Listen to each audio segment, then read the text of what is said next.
Assalamualaikum warahmatullahi wabarakatuh.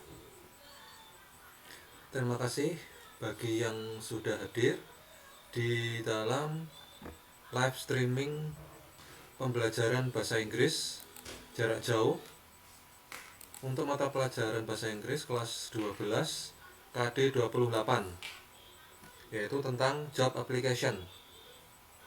Ya. Sebelumnya saya akan menjelaskan apakah yang dimaksud dengan job application itu ya. Job itu artinya pekerjaan. Application itu artinya adalah application itu lamaran. Jadi job application itu adalah surat lamaran kerja. Kemudian di dalam KD 28 ini saya sudah memberikan materi tentang apa saja komponen yang ada di dalam job application.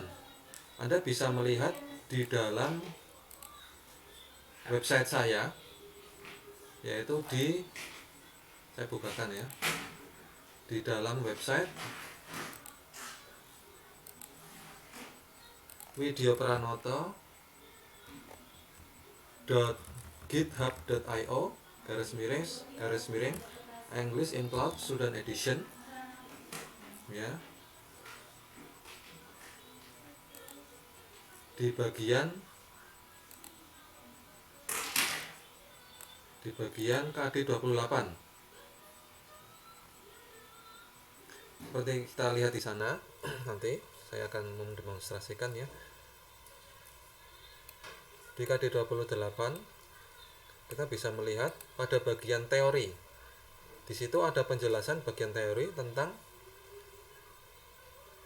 komponen-komponen atau elemen-elemen apa saja yang harus ada di dalam sebuah surat lamaran kerja. Nah, kita lihat di teori.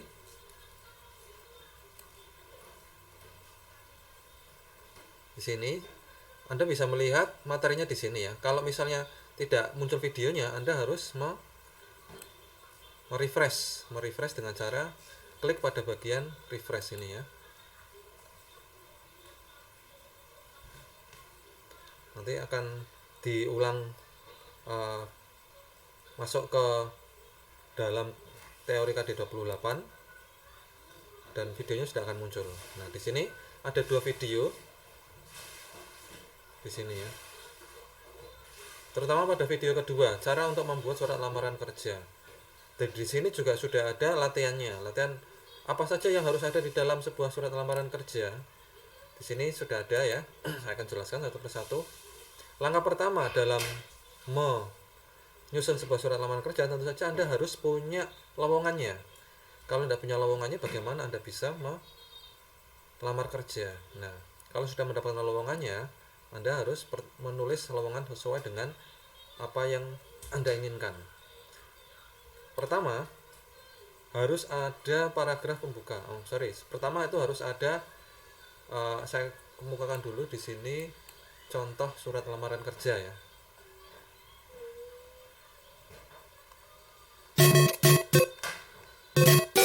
Nah, ini ada surat lamaran kerja yang sudah saya share di dalam grup WA. Saya bacakan ya.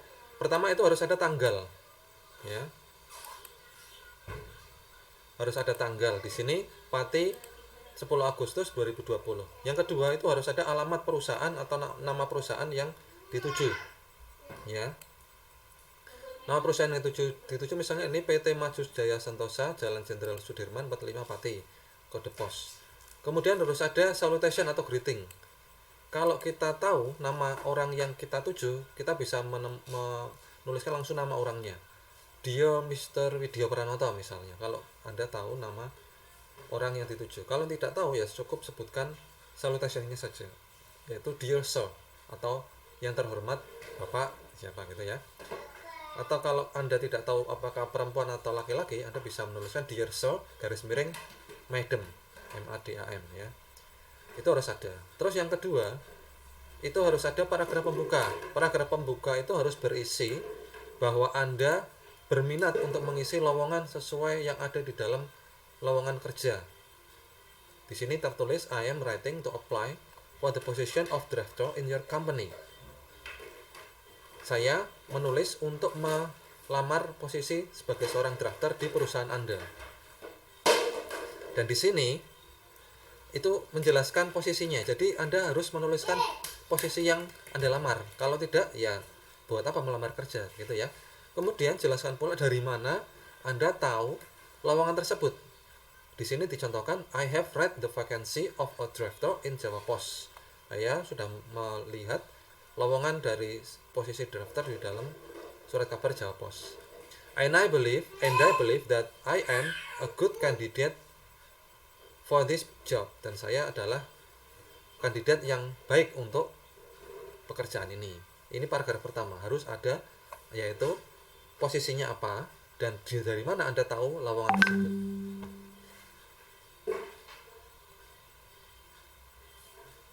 Kemudian untuk paragraf kedua ini berisi tentang seperti mirip rangkuman dari CV atau surat daftar hidup ya.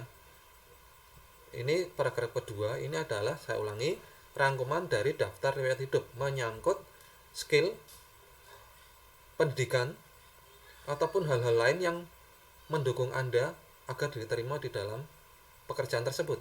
Sebagai contoh, di sini saya sebutkan, as a graduate from architecture department in SMKN Supati, I have skills in AutoCAD, Microsoft Office, and other areas in architecture. Sebagai seorang lulusan dari jurusan arsitektur atau desain pemodelan dan informasi bangunan di SMKN Supati, saya punya skill di dalam AutoCAD, Microsoft Office, dan bidang-bidang lain di dalam bidang arsitektur. Other than vocational skills, selain dari skill kejuruan, saya juga pemenang dari LKS atau Lomba Keterampilan Siswa or Student Skill Competition in Pati in 2019. Disebutkan juga kalau Anda pernah juara, karena itu akan mendukung atau ya supaya pemberi kerja atau employer-nya tertarik untuk mempekerjakan Anda. Kemudian jelaskan juga pengalaman kerja. I also had an experience of PKL or praktik kerja lapangan or internship. Internship itu nama dalam bahasa Inggris untuk PKL atau magang itu ya. In CV Widya Karya Kudus for 3 months, sebutkan juga berapa lama Anda bekerja di perusahaan tersebut atau melakukan PKL atau prakerin di perusahaan tersebut. And CV Ramawijaya Pati for 3 months. Ya, jadi jelaskan berapa lama dan di mana perusahaan Anda pernah bekerja atau magang atau pernah melakukan PKL. I was also active in OSIS and I have done many student activities at school so that I can work with many people. Saya juga pernah aktif di OSIS dan saya sudah melakukan banyak aktivitas kesiswaan di sekolah sehingga saya bisa bekerja dengan banyak orang. Nah, jelaskan juga kemampuan sosial Anda, bahwa Anda pernah ikut terlibat organisasi apa, sebagai apa, di mana, dan berapa lama. Sedetail mungkin ya. Jadi itu untuk apa? Untuk memberikan gambaran bahwa Anda adalah kandidat atau pelamar yang paling sesuai untuk jabatan yang Anda lamar. Kemudian paragraf ketiga, jadi ini hanya 3 paragraf di dalam surat lamaran pekerjaan itu ya. Paragraf ketiga, Anda harus menyatakan lagi bahwa Anda adalah orang yang cocok untuk pekerjaan itu. Di sini tertulis, I believe my skills, experience, and education, ini salah tulis ya, harusnya bukan skill lagi tapi education, will be very valuable to your company. Saya percaya bahwa keterampilan, pengalaman, dan pendidikan saya akan menjadi sangat berarti atau sangat berharga bagi perusahaan Anda. Kemudian jelaskan pula bagaimana Anda bisa dikontak melalui WhatsApp, telepon, atau email ya. I can be contacted with WhatsApp 0856 40404080, misalnya itu nomor WhatsApp-nya, or email sugiyopranoto@gmail.com for an interview, untuk menunggu sebuah interview. Kemudian jelaskan pula bahwa Anda menunggu untuk menerima jawaban surat lamaran ini. I am looking forward to your reply. Kemudian terakhir, salam penutup. Salam penutup itu bisa bermacam-macam ya. Bisa sincerely yours faithfully, yours saja, dan lain sebagainya. Anda bisa mencari di internet untuk salam penutup ya. Kemudian tanda tangan dan nama terang. Nah, ketika Anda sudah membuat lamaran kerja ini, Anda harus mengupload di Google Form yang sudah saya sediakan di dalam Google Classroom ya. Anda tulis di dalam sebuah kertas folio, jangan sampai ada coretan atau jangan sampai ada tip X. Tulisan tangan harus bisa saya baca. Kalau tidak bisa saya baca, ya saya tidak akan menilai. Karena bagaimana seorang pemberi kerja atau seorang HRD manager atau Human Resource Department Manager atau manajer personalia akan bisa mempekerjakan seseorang kalau bapak tersebut atau ibu tersebut tidak bisa membaca lamaran pekerjaan yang dikirimkan oleh pelamar. Jadi syarat pertama dalam sebuah surat lamaran pekerjaan itu surat lamaran tersebut harus bisa dibaca. Sebenarnya surat lamaran tersebut bisa ditulis tangan atau bisa diketik dengan komputer. Tapi untuk kali ini saya menginginkan supaya Anda semua menulis tangan supaya saya tahu tulisan tangan Anda bagaimana. Begitu ya. Jadi ditulis tangan, kemudian difoto, disimpan fotonya, terus diupload di Google Classroom. Begitu ya. Dan harus atas nama Anda, jangan atas nama orang lain. Misalnya di sini tertulis namanya adalah Sugiya Pranoto, itu cuma contoh ya. Jadi itu bukan yang harus Anda tuliskan, itu cuma contoh. Anda bisa juga membuat PT yang lain sesuai lamaran yang sesuai lowongan yang Anda temukan.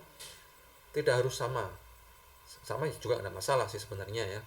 Kemudian kata-katanya tidak harus sama dengan yang ada di sini. Anda bisa membuat kata-kata sesuai yang lebih baik. Yang lebih baik bisa ya. Saya memberikan contoh sederhana ini. Supaya apa? Supaya memudahkan Anda. Gitu ya. Jangan lupa bahwa ini adalah tugas yang harus diselesaikan untuk KD28. Penilaian KD28 itu nilai keterampilannya itu adalah hasil dari Anda mengupload foto lamaran pekerjaan. Jika Anda tidak mengupload foto lamaran pekerjaan tulisan tangan Anda, maka Anda tidak akan mendapatkan nilai keterampilan di dalam KD28. Untuk nilai pengetahuannya bagaimana? Nilai pengetahuan akan didapatkan di dalam ulangan harian nanti di pertemuan ke-10. Jadi Anda harus belajar untuk sebelum mengerjakan ulangan di pertemuan ke-10. Demikian ya. Apabila ada yang kurang jelas, nanti bisa ditanyakan melalui WA saya ya. Bisa juga melalui sosial media saya di mana itu? Di Facebook saya juga ada ya. Silakan kalau ada pertanyaan ya. Untuk saat ini saya kira cukup sekian live streaming saya. Dan untuk rekaman dari live streaming saya ini juga akan saya berikan di masing-masing grup WA. Demikian. Sekian dan terima kasih. Wassalamualaikum warahmatullahi wabarakatuh.